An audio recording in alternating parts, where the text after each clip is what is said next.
The only thing that is important. Sio mtu ametoka wapi ama umezaliwa wapi.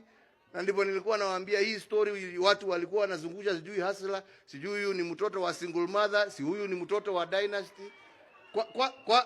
Mimi najua watoto wangapi wa single mother ambao wamesoma vizuri sana na wameendea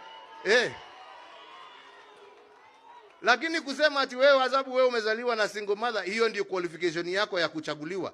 Hapana. Njoo uambie Wakenya ni nini utawafanyia. Pahali popote umezaliwa, haja ni nini unawafanyia. Anyway, hapana.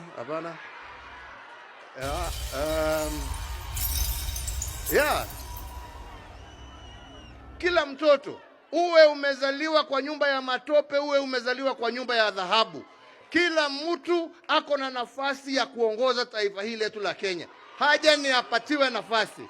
Na tunataka sisi iwe chama chetu cha Jubilee ndicho kitapatia Wakenya wote bila kubagua nafasi ya uongozi katika taifa letu la Kenya.